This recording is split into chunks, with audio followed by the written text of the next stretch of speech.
Coucou tout le monde, j'espère que vous allez bien. Je vous retrouve sur une vidéo qui à la base n'était pas prévue, puisque moi je suis une personne qui aime bien regarder les Make Nine, ce que les filles projettent de faire pour l'année.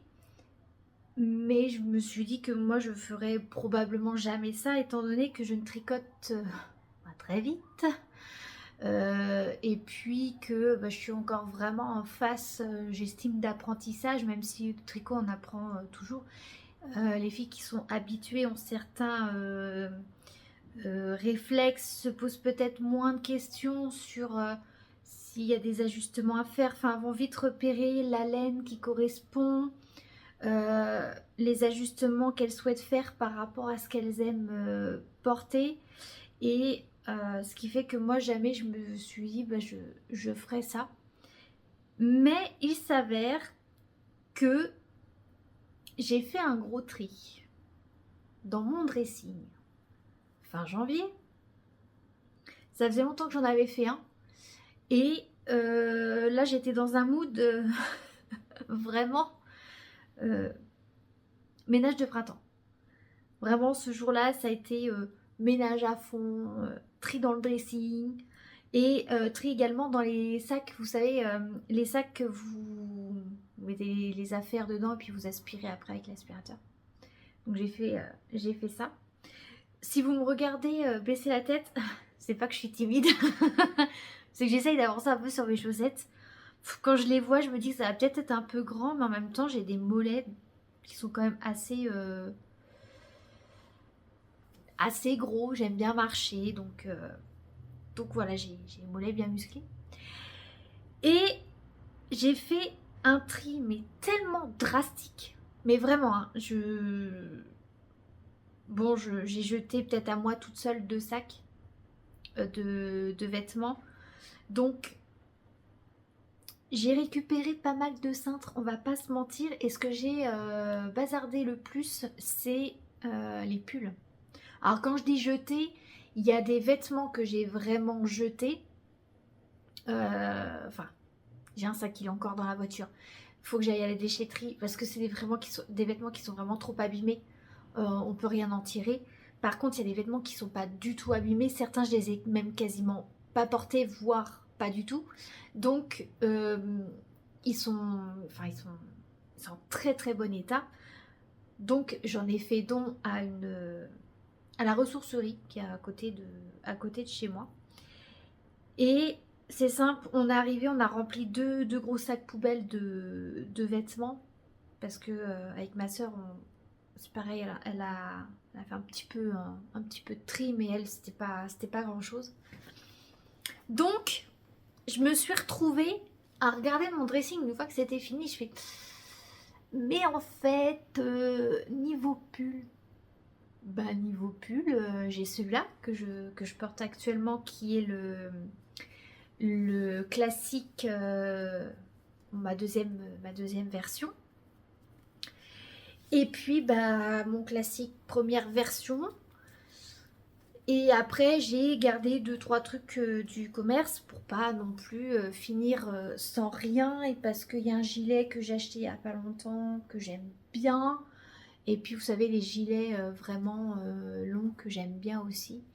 Donc moi j'ai plus grand chose, on va pas se mentir.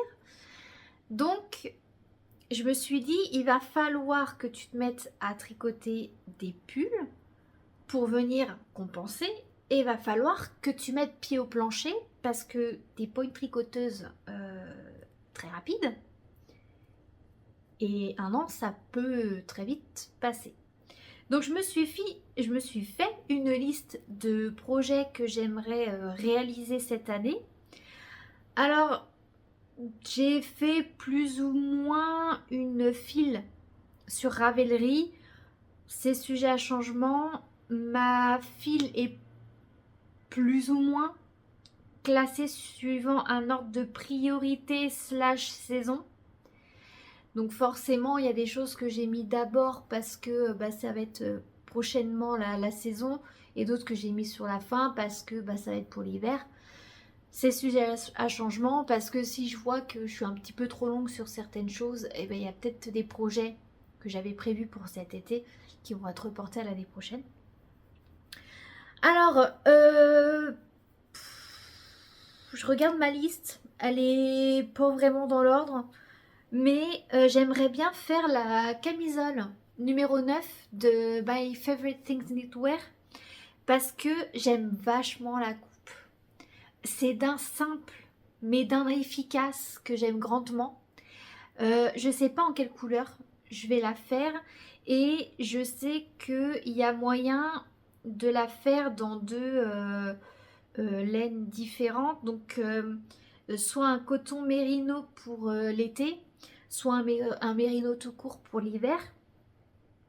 Parce que étant donné que moi je suis plutôt frileuse de base, mais qu'avec mon dos il faut que je fasse extrêmement attention à être bien couverte pour pas attraper un coup de froid sur le dos, cou et dos.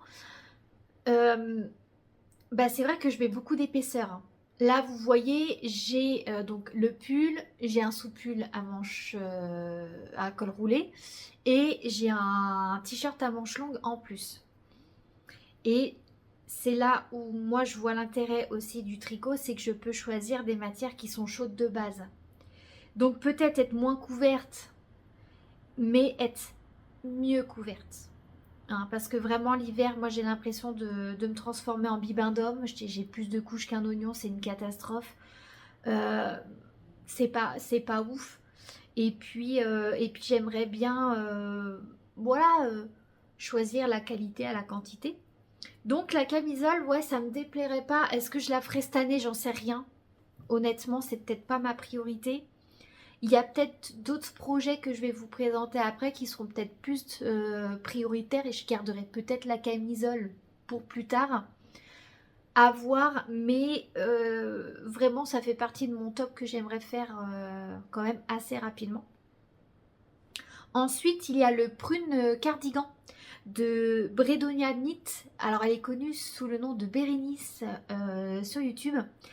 Ce que j'aime beaucoup, c'est que elle, je la suis, alors peut-être pas depuis le tout début, mais peut-être depuis la deuxième vidéo. Donc assez rapidement après la création de sa chaîne, j'ai commencé à la suivre. Et donc j'ai vu en fait toutes ces étapes, enfin j'ai suivi toutes ces explications de création de ce patron avec toutes les petites anecdotes. Alors j'avais postulé moi pour faire partie des testeuses, j'ai pas été retenue parce que je suis pas, moi je me considère comme débutante et pas plus, même si je pense que maintenant je pourrais presque me considérer comme intermédiaire. En fait, je me rends compte que j'ai pas peur d'apprendre des techniques, je les acquiers quand même assez vite. Et mes réalisations, globalement, sont pas si mal sur des projets que je qualifierais d'assez ambitieux. Un pull, par exemple, pour moi, c'est quand même assez... Enfin, c'est toujours ambitieux, c'est quand même un gros projet. Donc, à voir. Mais c'est surtout, je pense qu'on était beaucoup à postuler dans des tailles où effectivement on est quand même pas mal. Il me semble, si je me trompe pas, qu'elle cherche des testeuses pour des plus grandes tailles et ça m'aurait pas déplu de postuler sur ce type de taille parce que je connais des personnes qui correspondraient, on va dire, en termes de taille, mais le souci c'est que son pull, c'est un style que je vois pas ces personnes-là porter et c'est dommage parce que j'aurais bien aimé le tester et j'aurais bien, enfin ça aurait fait une idée de cadeau au passage, hein, ça aurait été chouette, mais je vais m'en rester à un projet pour moi en taille S.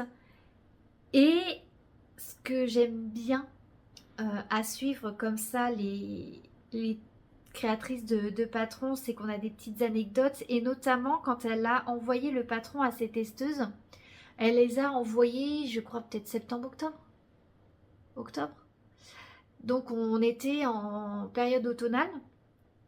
Et donc il y a des testeuses qui sont parties sur une version manche longue, alors qu'à la base c'est un gilet plus printemps-été. Et Bérénice s'est dit, bah oui en fait c'est pas bête. Donc elle s'est relancée dans la réalisation de son gilet, mais avec une laine d'hiver et en version manche longue. Allez, voilà, un petit peu... C'est bon, que je vérifie de ne pas faire de bêtises. Bon, après, je fais sauter la maille, je descends jusque là que j'ai fait une bêtise et puis je remonte avec un crochet. J'arrive pas, moi, à faire ça, mais juste avec les aiguilles. Je suis pas à l'aise. Il y en a qui le font sans crochet. Chapeau les filles, parce que moi, avec juste les aiguilles, j'y arrive pas. Et donc... moi, si je le fais, ce sera une version probablement automne-hiver. Donc, pour l'été, elle propose la laine Drop Muscat. Et pour une version d'hiver, elle propose la Lima. Voilà. J'ai mes petites notes sur mon... J'ai fait une bêtise, hein. Bon, je descendrai plus tard. Et donc, ouais, ça me déplairait pas. À la base, je l'avais mis sur ma liste pour une version d'été. Et puis je me dis en fait non. Quand je vois déjà ce que j'ai à finir, honnêtement, c'est pas que l'été sera passé, mais quasiment. Donc, je vais pas m'embêter en fait. Donc ouais, je vais garder ça pour l'automne. Alors la couleur par contre, je sais pas du tout. En vrai, j'aimerais bien un noir. Parce que j'ai plus rien en gilet noir à part un gilet du commerce qui est ultra fin. C'est simple, quand je le mets en hiver, j'ai un débardeur, un t-shirt à manches longues polaire de chez Decat, un sous-pull noir et je mets le gilet. Ah, quand je vous dis que je mets des couches l'hiver, je mets des couches l'hiver. Vraiment. Donc, ouais, pourquoi pas en noir, ça me paraît pas mal.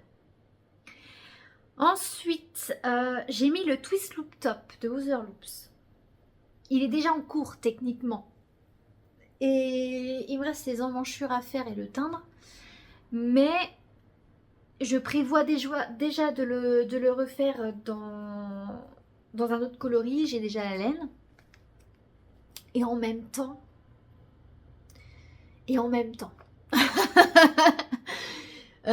quand j'ai fait ma liste, j'ai vu un patron que j'avais mis en favori.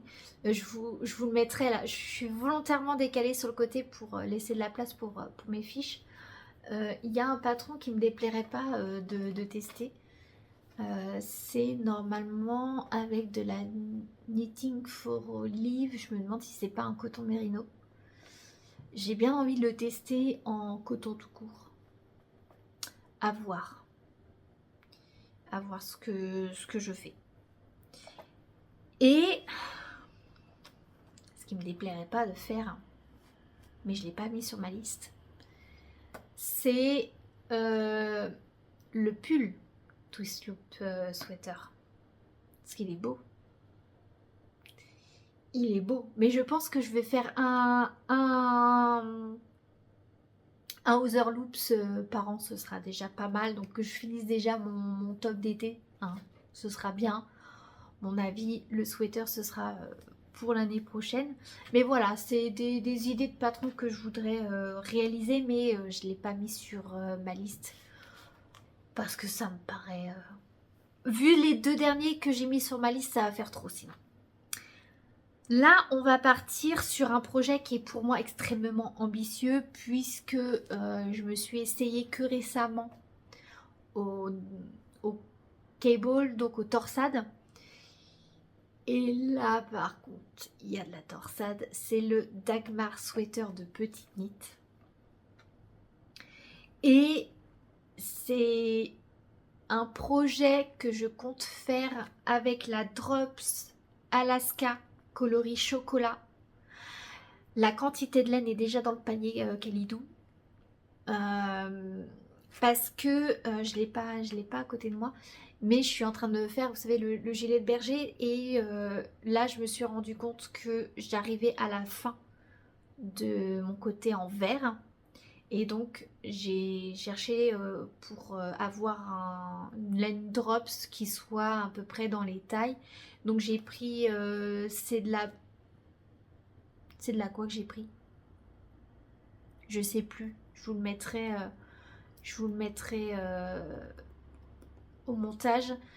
Donc j'ai pris 4 pelotes parce que je double, et en fait là la Julia que j'ai prise de chez Ziman, j'ai à peine touché aux pelotes que j'ai entamées puisque je double le fil pour arriver à la longueur que j'ai besoin. Donc en fait la Julia, il va m'en rester encore plein. J'ai aucune idée de ce que je vais faire de cette laine. Ça commence à me désespérer. Je me dis que vu le peu qu'elle mange, pourquoi pas un pull pareil en doublant, parce que je crois qu'il me reste encore... j'avais 9 pelotes de la Julia. Donc j'en ai utilisé 2 complètes. Allez, j'ai 6 pelotes complètes au minimum. J'aurais, je pense, de quoi faire un pull. À voir, mais quoi comme pull, j'en sais rien du tout. Vraiment, aucune idée. Parce que faut que ce soit un pull qui... je pense que je vais partir sur un truc simple, mais quoi? Bonne question. Donc ouais, j'ai les 4 pelotes blanches de je sais plus quel drops, et les pelotes drops Alaska coloris chocolat. J'en ai 20 dans le panier, j'espère que ça va être suffisant parce que j'ai regardé un petit peu les projets réalisés par les filles pour justement chercher quels drops elles ont utilisé. Et puis vu que j'avais déjà mis des drops dans le panier Kalidou, je me suis dit bah autant continuer. Comme ça me fait qu'une commande à un endroit. Et puis en termes de budget aussi, hein, parce que j'ai pas envie de mettre des 1000 et des 100. Peut-être si je refais une autre version dans une laine peut-être un peu plus quali, je sais pas. Mais pour débuter, ça me paraît déjà pas mal. Faudra déjà que j'arrive à le faire, hein, ce pull. Ce sera quand même un exploit. Donc je pense que quand j'aurai fini mon gilet de berger, quand j'aurai fini mon twist loop top, il y a de très fortes chances que je commence le pull Dagmar Sweater, parce que je pense qu'il va être long. Je pense que j'aurai besoin de faire des pauses, et je pense que j'aurai peut-être aussi, enfin pour le sûr, je vais le mettre en binôme avec d'autres projets pour que si jamais je galère, si jamais j'ai besoin d'une pause, j'ai autre chose à côté. Et puis peut-être quelque chose qui me demandera moins d'efforts au niveau des mains, parce que quand je vois les torsades, je sais que sur le twist loop top, faire les torsades m'avait un petit peu fait mal aux mains à force. Mais j'étais avec du coton, donc c'est pas une matière extensible. Là je me dis qu'avec de la laine, il y a moyen que ça me tire moins en fait sur les mains, et donc que je force moins, ça devrait le faire. Et enfin, celui-là je le trouve tellement beau.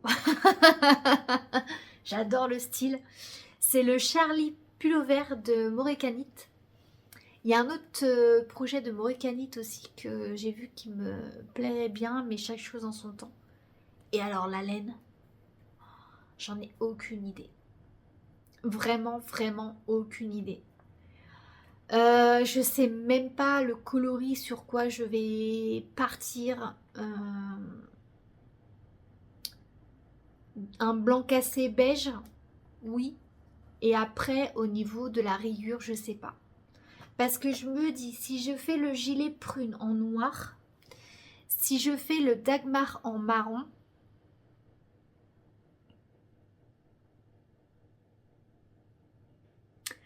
est-ce qu'un beige kaki, beige vert, un vert, je sais pas trop quoi, est-ce qu'un vert comme ça, ah vous avez la bonne couleur hein, en plus.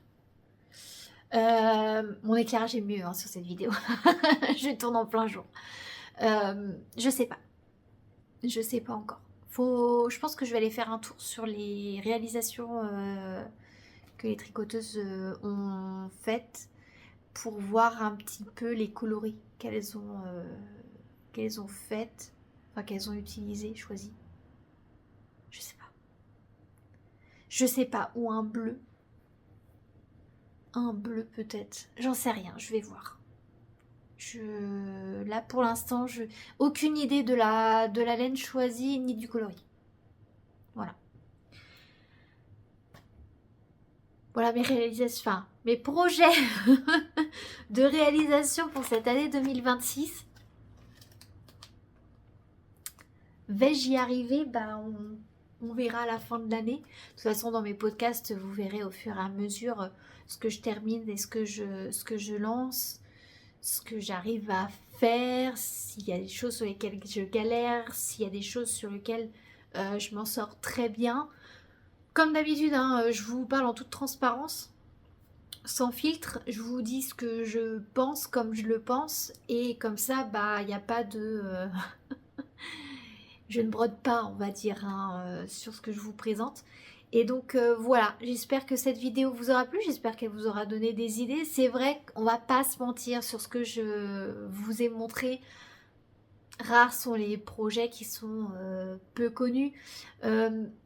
Est-ce que Morikanis, j'en entends parler quand même régulièrement, alors pas autant que d'autres, hein, c'est certain, mais je pense qu'elle reste quand même plutôt connue. Bon bah My Favorite Things Knitwear, Petite Knit, bon ça c'est des créatrices qui sont, enfin c'est des marques qui sont très très connues.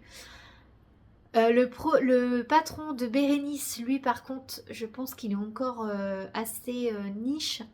Donc n'hésitez pas à la suivre sur YouTube, à la suivre également sur Ravelry. Je sais qu'elle va sortir un patron de pull pour les débutants, si jamais ça vous intéresse. Donc n'hésitez pas à la suivre pour quand le patron va sortir. Il est en phase de test de mémoire, je pense qu'elle est en train d'avoir les retours pour voir s'il y a des ajustements à faire ou pas. Donc voilà, et bah écoutez là-dessus, je vous laisse, je vous fais de gros bisous et je vous dis à bientôt pour une prochaine vidéo. Ciao tout le monde.